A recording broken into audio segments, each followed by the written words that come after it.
ये सवाल RRB NTPC graduate level 2026 में पूछा गया था। इस सवाल को सॉल्व करने का ज़रूरत ही नहीं है। बहुत कम लोगों ने इसको अटेम्प्ट किया है, लेकिन इसको सॉल्व करने का ज़रूरत ही नहीं था। बस इसमें चेक करना था, इसमें खुद से दिमाग लगाना था कि इसमें क्या आंसर हो सकता है। सबसे पहली बात, यहाँ पर माध्य के बारे में बात करते हैं। यहाँ पर तो मिलान करना है, ठीक है। तो मिलान करने के लिए सबसे पहले माध्य के बारे में बात करेंगे। तो माध्य क्या हो सकता है? तो यहाँ जो डाटा दिया है इसके अनुसार हमको माध्य निकालना पड़ेगा ना। तो माध्य अगर आप चाहो तो निकाल भी सकते हो इन सबको गुना करके, ठीक है।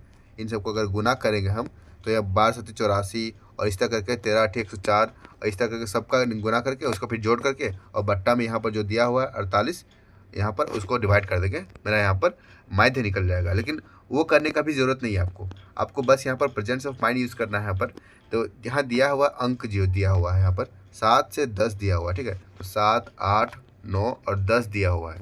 यहाँ पर कितना है वो भी हमको देखना नहीं है। तो जो भी यहाँ पर नंबर होगा, तो देखो यहाँ लगातार नंबर, तो कहीं ना कहीं इन दोनों के बीच वो माध्य जो होगा, माध्य क्या होता है एक्चुअली में, वो होता है बीच वाला नंबर। तो कहीं ना कहीं 8 और 9 के बीच में वो होगा माध्य, ठीक है। तो 8 और 9 के बीच में इकलौता यहाँ पर है, क्या है, तो 8.485 इकलौता वहाँ पर है। तो यही मेरा माध्य होना चाहिए। अब देखना है कि माध्य हमें पता चल गया कि यहाँ पर 1 का जो होगा वो होगा यहाँ पर 1, ठीक है। यानी कि 1 ऐसा ऑप्शन कहाँ पर है, तो यहाँ पर 2 ऑप्शन में फंस जा रहा है यहाँ पर, तो 2 और 3 में। अब नेक्स्ट देखना है कि मानक विचलन और विचरण दोनों में से बड़ा कौन रहेगा, छोटा कौन रहेगा, इस बात पे ध्यान देना है। क्योंकि अगर इसको बेसिक तरीके से सॉल्व करेंगे तो यहाँ देखो कैलकुलेशन कितना बड़ा है, इस सबका स्क्वायर करके जोड़ना पड़ेगा, तो बहुत बड़ा हो जाएगा। इतना हमको करना नहीं, एग्जाम में टाइम इतना है नहीं। तो इसको ऑब्जर्वेशन से करेंगे। सबसे आसान तरीका क्या है, तो ऑब्जर्वेशन देखेंगे सबसे पहले कि किस केस में विचरण बड़ा होगा, किस केस में विचलन बड़ा होगा।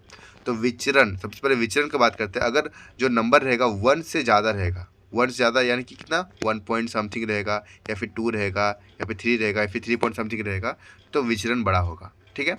और यहाँ पर 1 से अगर छोटा नंबर रहेगा, 1 से छोटा यानी कितना, 0 पॉइंट समथिंग, 0.9, 0.8 इस तरह कुछ रहेगा, तो यहाँ पर मानक विचलन बड़ा होगा। तो यहाँ पर देख रहे क्लियरली पता चल रहा है कि 1 से बड़ा नंबर है, यानी कि यहाँ जो विचरण होगा वो बड़ा नंबर होगा। यानी कि विचरण जो होगा यहाँ पर बड़ा नंबर कौन सा है दोनों में से, तो यहाँ पर 1.2 यहाँ पर है, वो बड़ा है। यानी कि मेरा विचलन जो हो गया, ये 3 नंबर जो है वो 2 के साथ मैच करेगा। 3 मतलब 2 किस में है, 3 गया है 2 में, यहाँ पर ऑप्शन नंबर 2 में। और यहाँ पर जो 2 रहेगा वो ऑटोमेटिकली यहाँ पर लास्ट ऑप्शन बच गया है, तो ये 1.099, ठीक है। तो यानी कि हमारा ऑप्शन नंबर 2 है वो सही हो जाएगा, ठीक है। उम्मीद है आपको समझ में आ गया होगा।